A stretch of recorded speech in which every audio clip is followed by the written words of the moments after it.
বর্তমান সময়ে পরিবার মানেই ছোট পরিসর, স্বামী স্ত্রী আর সন্তান। যৌথ পরিবারের সেই পুরনো চিত্র যেন দিন দিন হারিয়েই যাচ্ছে, কিন্তু রাজশাহীর বুকে এখনো টিকে আছে এক ভিন্ন গল্প।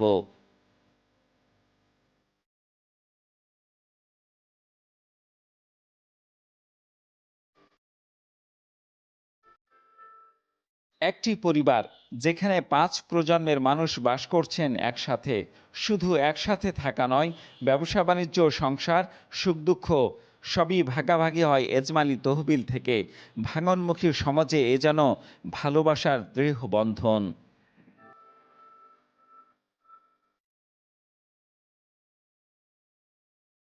১৯৪৭ সাল, ভারত বিভক্তির সময়। তখন বিহার থেকে জীবিকার সন্ধানে রাজশাহীতে চলে আসেন আনিসুর রহমান খান। সাথে ২ ছেলে, আব্দুল বারী আহমেদ খান ও ইন্তিসার আহমেদ খান। অচেনা শহর, অজানা ভবিষ্যৎ, কিন্তু ছিল দৃঢ় ইচ্ছাশক্তি। রাজশাহীতে এসে তিনি শুরু করেন ছোট একটি রেস্টুরেন্টের ব্যবসা। সেই ছোট্ট উদ্যোগই হয়ে ওঠে পরিবারের ভিত্তি। রাজশাহী নগরীতে প্রায় ৭৫ বছর ধরে নামকরা হোটেল রহমানিয়া। নগরীর গণকপাড়া মোড়ের এই হোটেলের খাবার বেশ জনপ্রিয়। বিশেষ করে রমজানের সময় তৈরি ফিরনির স্বাদ জিভে লেগে থাকার মতো। সেই থেকে শুরু, আজও চলছে সমান তালে।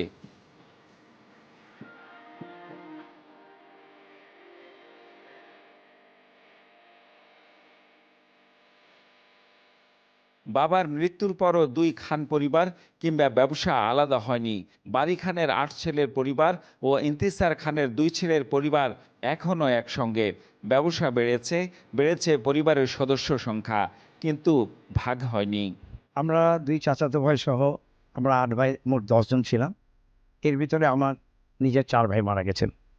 চাচা মারা গেছেন, আব্বা মারা গেছে। তো আমরা পারিবারিক যে ঐতিহ্যটা আমরা এটা এখনো ধরে রেখেছি।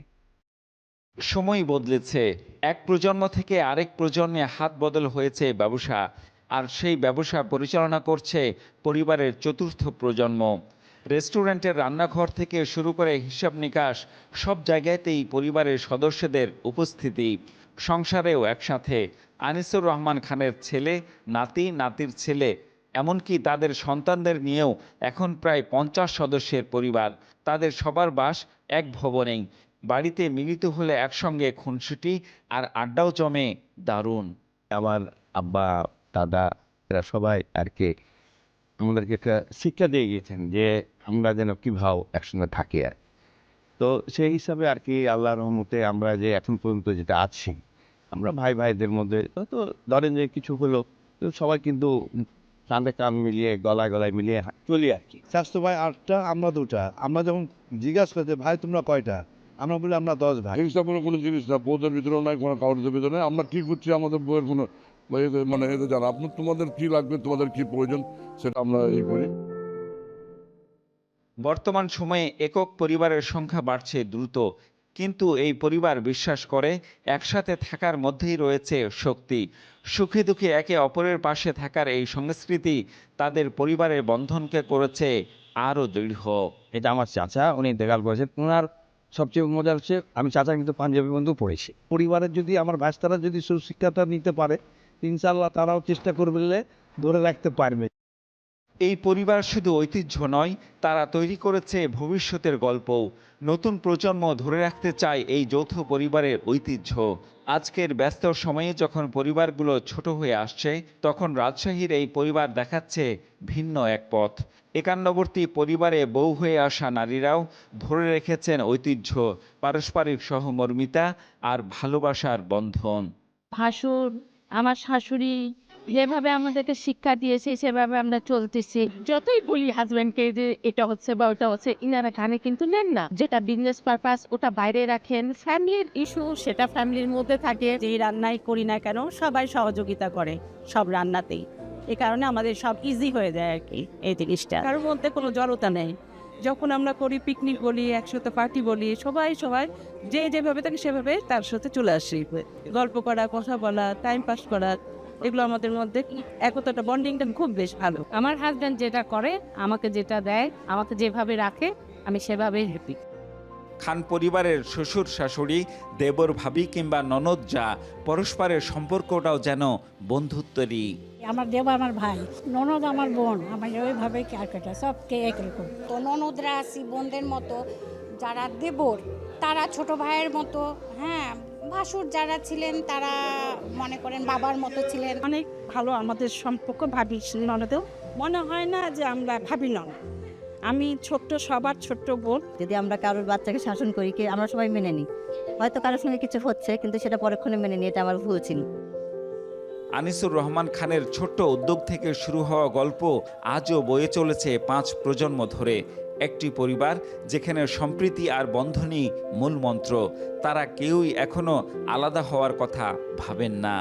আমার চাচারা বাবারা যে একসাথে বন্ডিং করে থাকছে, ইনশাল্লাহ আমরা চাচতো ভাইরাও সব একসাথে থাকবো। চাচাদের এত আদর সাপোর্ট পেয়েছে, আমি বুঝতে পারিনি যে আমার আব্বা নাই। সবাই সবাইকে কমপ্লিমেন্ট দিই যে আজকে একে ভাল লাগছে, আজকে ওকে ভাল লাগছে, এরকম। আমরা একসাথে খাই, একসাথে স্কুলে যাই, একসাথে পোশাক করি, একসাথে খেলি। এই পরিবারের মাসিক বাজার হয় একসাথেই, সবাই সমানভাবে ব্যবহার করেন সেই বাজার। এমনকি পরিবারের সদস্যদের বিয়ে, অসুস্থতা কিংবা বিপদ আপদেও খরচ করা হয় এজমালি তহবিল থেকে। আমি আরামে আছি আর আমার এক ভাই যদি ক্রাইসিসে থাকে, তো সে তো অবশ্যই সে প্রশ্ন তুলবে, বিদ্রোহ করবে, হ্যাঁ, একটা কথার সৃষ্টি হবে। তো এটার জন্য সবচেয়ে আগে বড় হচ্ছে যে আপনার স্বচ্ছতা। এই স্বচ্ছতা, এবং স্বচ্ছতা শুধু না, এটা দায়িত্বটা আপনার সঠিকভাবে পালন করাটা। রাজশাহীর খান পরিবারের ইতিহাস ও ঐতিহ্য অনেকেরই অজানা। তারা বলছেন পারিবারিক শিক্ষায় অটুট রেখেছে এই বন্ধন।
চা পাওয়া যায়, অলমোস্ট 20 প্রকারের চা পাওয়া যায়। লেবু চা, তেঁতুল চা, তেঁতুলের সাথে একটা মরিচ দেয়, খুব সুন্দর স্বাদ। মাঝে মধ্যে আসে এই দোকানে চা খায়, চা খাইতে খুব সুন্দর লাগে।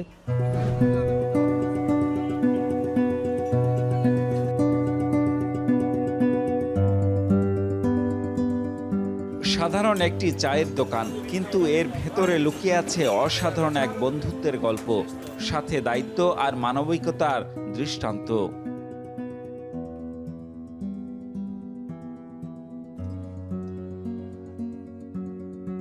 এই দোকানের মালিক ছিলেন তরুণ আলামিন। 2015 সালে চালু করেন ছোট্ট এই স্টলটি। 2021 সালে বিয়েও করেন তিনি। টি স্টল দেওয়ার সময় পরিচয় সমবয়সী দুভাই পাবন দাস ও মিঠু দাসের সঙ্গে, তারপর বন্ধুত্ব। অল্প দিনেই বেশ সুনাম ছড়িয়েছিল আলামিন টি স্টলের। স্বপ্ন ছিল টি স্টল থেকেই ব্যবসাটা বড় করার, কিন্তু বিয়ের ঠিক 1 বছরের মাথায় 2022 সালে খাদ্যনালীর দুরারোগ্য ব্যাধিতে আক্রান্ত হন আলামিন। ভর্তি হন রাজশাহী মেডিকেল কলেজ হাসপাতালে। আলামিনকে বাঁচাতে বন্ধু পাপন দাস ও মিঠু দাস নিজের শরীরের রক্তও দিয়েছিলেন। শেষ পর্যন্ত আর বাঁচানো যায়নি। হাসপাতালের বিছানায় পড়ে থাকা দিনগুলোতে আলামিন হয়তো ঠিকই টের পেয়েছিলেন সময় ফুরিয়ে এসেছে। তাই মিনতি করে বন্ধুকে বলেছিলেন, মাকে দেখে রাখিস। খুব ভালো ব্যস্ত আলামিন ভাই, ওর লাগে আমাকে বলে গেছিলো আমি ধর বেঁচে থাকতেও পারি, না থাকতে পারি, কিন্তু আমার মাটাকে ভাই তুই দেখে রাখিস। আমি ঠিক আছে ভাইয়া, তুমি যেটা বললা ও সেই চেষ্টা করবো। যতদিন এই দোকানের আন্ডারে থাকবো ততদিনই আমাকে খরচ টরচ দিতে হবে, ব্যবসা করতে হয়তো বেশি হয়তো কম, দোকান চালিয়ে দিতে হবে। আলামিনের মৃত্যুর পর বন্ধ হয়ে যায় চায়ের দোকানটিও। ছোট্ট সন্তানকে নিয়ে বাবার বাড়ি চলে যান স্ত্রী। অসহায় হয়ে পড়েন বাবা মা। তবে বন্ধুকে দেয়া কথা ভোলেননি দু ভাই। আলামিনের বাবা মায়ের সংসারে খরচ জোগাতে টি স্টলের হাল ধরেন তারা। আলামিন নেই, কিন্তু তার নামে এখনো স্টলটি। ব্যবসা হিসাবে আল্লাহ দিলে এখন ভালোই হয়, আগে তো হতো না, আগে তো কম হতো। এখন মোটামুটি হয় 2025-এ 3,000 টাকা ফুল 4,000 টাকা ব্যবসায়। এই দিলে দেখা যাচ্ছে আমাদের সাথে একসাথে ঘুরে বেড়াতো। ওই যে মেডিকেলে রক্ত দিয়েছি, হঠাৎ করে মনে পড়ে যে আলামিন ভাইয়ের যদি এত ব্যথা থাকতে তাহলে একসাথে ঘুরতাম। রাজশাহী নগরীর কুমারপাড়ার বাসিন্দা পাপন ও মিঠু দাস দিনভর সামলান পৈতৃক ব্যবসা। সন্ধ্যায় খোলেন টি স্টল। তারা বলছেন, মানবতা আর বন্ধুত্বের কোনো ধর্ম কিংবা পরিচয় হয় না। রেখেছেন ওয়াদা, বাড়িয়ে দিয়েছেন প্রকৃত বন্ধুত্বের হাত। আলামিন নেই, কিন্তু তার স্মৃতি আর বন্ধুত্ব বেঁচে আছে এই ছোট্ট টি স্টলের ধোঁয়া ওঠা চায়ের কাপে।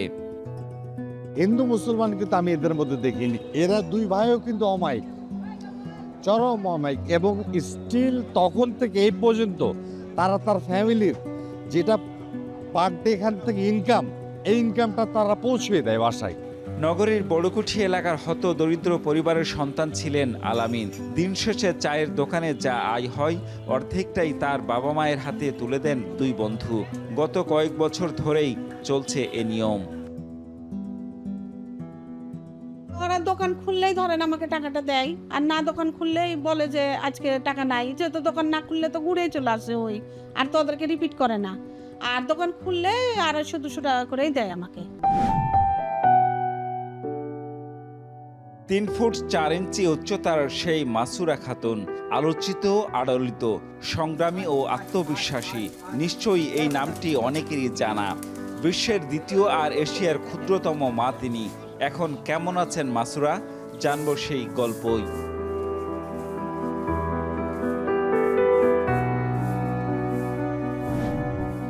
রাজশাহীর পবা উপজেলার বজ্রপুর গ্রাম। ছোট্ট এই বাড়িতে বাস মাসুরার। বাড়িটি করে দিয়েছে জেলা প্রশাসন। খর্বাকৃতির মাসুরার বয়স এখন 40-এর কাছাকাছি। 2013 সালে মা হন তিনি। জন্ম দেন কন্যা সন্তান। চিকিৎসা বিজ্ঞানে তৈরি করেন অনন্য নজির। মাসুরার স্বামী মনিরুল ইসলাম, তিনি সুস্থ ও স্বাভাবিক মানুষ। সন্তান নিয়ে দুজনার সুখের সংসার, পরিবার জুড়ে বন্ধুত্বের গল্প।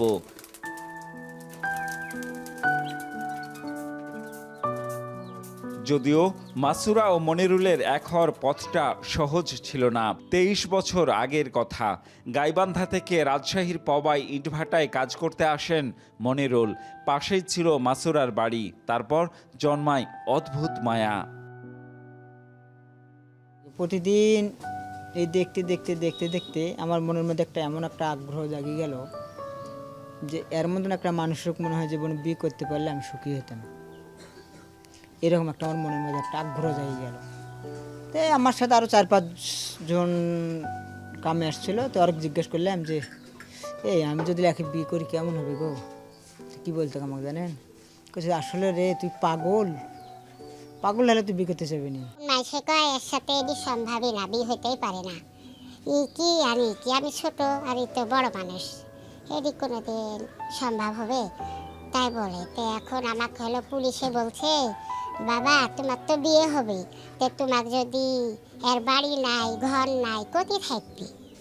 তখন আমি বলছি যে স্যার মুই যদি গাছতলে থাকি আমার গাছের তলে থাকবো আমার ভাগ্যে থাকলে। বিয়েটা ছিল দুজনের জীবনের সবচেয়ে বড় সিদ্ধান্ত। তবে বাদসাধে মেয়ের পরিবার। শেষ পর্যন্ত আদালতে গিয়ে বিয়ে করেন দুজন। দেনমোহর 25,000 টাকা। তারপর আরও চ্যালেঞ্জ। তবুও দুজনকে আলাদা করতে পারেনি কেউ। নতুন সংসার টিকিয়ে রাখতে রুখে দাঁড়ান মাসুরা নিজেই। আসার পরে তো ধরেন মনে হয়েছে যে আমাকে খাবো করে এসছে সবাই। মনে হচ্ছে আমাকে মারবে। জানলা দিয়ে লাঠি মারছে, আমাকে শাবল মারছে হলো জানলা দিয়ে আমার চাচা শ্বশুর। আর দরজাতে আমার শ্বশুর আসি দরজা ভাঙবে, এই করবে ওই করবে, আমাকে মারবে, মানে কত কথা। তো তারপরে তো যাই হল, আমি তো এই সখন আমি ভাবছিলাম যে যদি স্ত্রী যদি সাথে না থাকে তাহলে তার জীবনে কিছু হবে না। আমি কোনোদিনই ভাবিনি যে আমাকে এরকম মানুষ কে লিবি, কেউই লিবে না।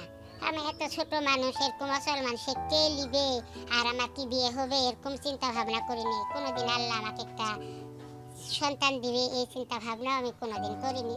তা আল্লাহর ইচ্ছা, তা এখন আমার বিয়েও হয়েছে, আল্লাহ আমার একটা বাচ্চাও দিছে। এদিকে আল্লাহর কাছে আর কিছু চাওয়ার আছে, এদিকে আল্লাহর কাছে লাখ লাখ শুকরিয়া। তো আমার দিনমজুরির অল্প আয়ে ঠিকমতো চলতো না সংসার, অভাব ছিল, কষ্ট ছিল, কিন্তু ভালোবাসা ছিল অটুট। এরই মধ্যে কেটে যায় 11 বছর, আসে সুখবর, মা হবেন মাত্র 12 কেজি ওজনের মাসুরা। খুশির সঙ্গে উৎকণ্ঠাও কম ছিল না। 8 মাসে ভর্তি করতে হবে, তখন তো আমার এই ভ্যান না চালালে কি খাবো, খাওয়ার কষ্ট। তখনই বলছে আপা আমি এত আগে যদি ভর্তি করি তা আমি খাবো কি আর দেখাবো কিভাবে। তখন হলো আপা বলছে আমি দেখবো, আমার কাছে তুই যাও। সমাজের নানা কটূক্তি যেন ছিল মাসুরা আর মনিরুলের প্রতিদিনের সঙ্গী। এরই মধ্যে মেয়ে মারিয়াম বড় হয়েছে, পড়ছে স্কুলে। অর্থের ভাটা থাকলেও ভালোবাসা আর বন্ধনের জোয়ারে যেন ভরা সংসার। আমার স্বপ্ন একটাই, আমার মেয়েকে একটু মানুষের মতন মানুষ করব। আমার মেয়ের স্বপ্ন যে ডাক্তার হব, এটাই স্বপ্ন আমাদের। ব্যক্তি জীবনে অসম হলেও সংসারে বড় সুখ খুঁজে পেয়েছেন তারা মনে করেন বিশ্বাস আর মনের বন্ধনের চেয়ে শক্ত পৃথিবীতে আর কিছু নেই। এই যে সাথে ইফতারে যে ভিডিওটা ছাড়া হলো, ঠিক আছে, এটিতে দেখি কতগুলো ভিউ হয়েছে এটিতে।